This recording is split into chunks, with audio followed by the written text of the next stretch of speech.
Hi, I'm Eric.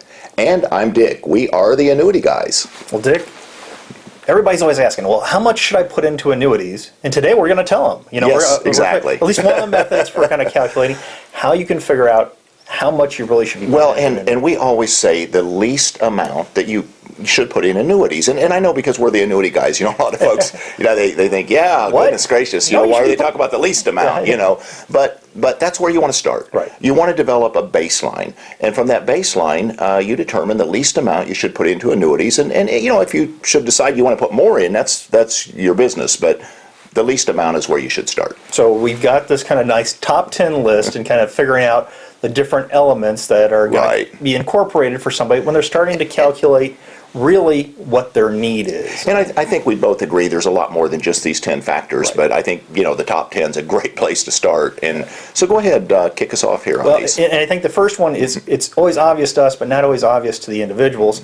It's you taking that money that you've been putting away Right. for retirement, and all of a sudden you don't have to save anymore. You're going to start spending. You're, It's like, there, no! you're there. Yeah. You're there. You don't have reached to the save pinnacle. for it. Yeah. So you don't have to keep putting those dollars away. Right, right. So that's, Right. those are dollars that are no longer needed. Well, and that goes into like the FICA taxes and all of the things that used to be taken out of your check. You no longer have to deal with Hey, that. So all right, I get a raise, right? Exactly. Right, and then of course there are some states, which thank goodness, Yeah, Illinois. don't actually tax retirement income. Right, So, and so you want to determine which states those are. We're kind of fortunate for Right. now in Illinois with our budget where it's at. Who knows how long that'll last. right, exactly. Yeah. But it's nice to have that kind of little bump from the states when it comes to actually having not something taken out of your check.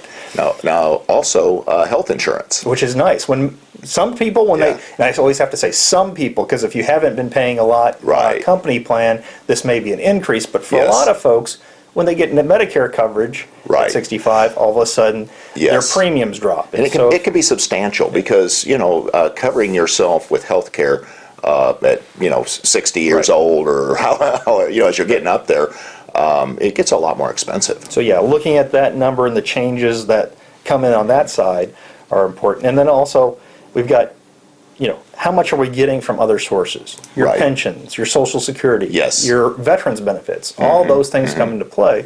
So as you're looking at, how much do I want to put into annuity? Well, if you've got other income sources already that are Right. supplementing your income, Right. you don't have to think of them as being part of your income plan. Exactly. So you could end up looking at a surplus of income. You could be looking at a shortfall of income. Right. So, you have to determine that, and that's a big part of doing the math, to come Right. up with the least amount, Right. you You've need got to put other into income. annuities. Yes, Yeah. exactly. And some people, and we'll discuss this a little more in detail later, but some people aren't looking for just income. So their baseline is going to have something to do with their risk aversion. Right. And save money. Right, exactly. So Yeah. in addition to Social Security and those pieces, Right. income from annuities. You might have already purchased an annuity. You may have some other pieces already Yes. lined up for guaranteed Yes. income. You may have savings or other elements, investments that are designed to kind of kick off a guarantee. Right. You might have rental property. It's something that's going to have some sort of additional income that you can supplement in your retirement. So those are other sources that you would then reduce in your annuity need at that time. Exactly. So as we move into this, Eric, it really becomes really simple math.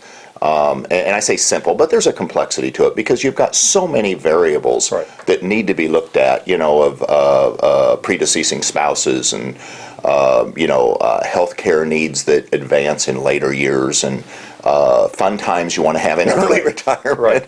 And so when you start thinking of, how do you consider all of these variables and determine where your shortfalls or your surpluses might be, this is where it really gets into someone that gets the whole picture and can help you mathematically develop a plan. Exactly. We can make it as simple as possible as saying, hey, you take your living expenses, your lifestyle expenses, and then you subtract off your guaranteed income sources, and what's left is your income gap, and there's what you solve for an annuity. That's the simplest way. Yes, the least amount of money in an Right. annuity, your baseline, a great place to start. Right. Some people will choose to put just the very least amount in annuities, which is fine.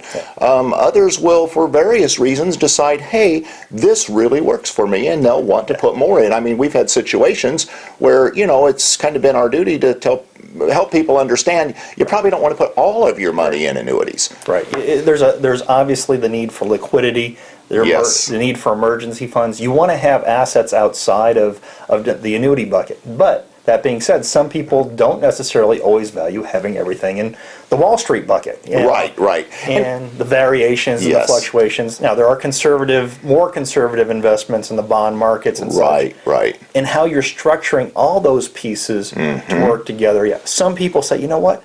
I like the idea of an indexed annuity where I know I'm going up, but I don't have to worry about going back. Going down, For right. a growth portion. Right. That's not everybody, but there are enough people there that like that consideration. Well, and then you've got your folks, Eric, that they're okay with some money in annuities, but they want to keep some money in the market. And they want to keep it invested aggressively. And you've got folks on the opposite side of the spectrum. They're like, I've worked too hard for this money.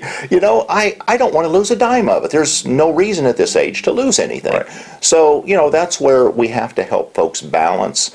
And, you know, when you're talking about putting the least amount of money in annuities, what's your recommendation for Well, people? it's individualized. It's all based off your goals. As someone, when we sit down and work with you individually, it's your plan. It's your number, and there is no magic rule of thumb. I couldn't agree anymore, Eric.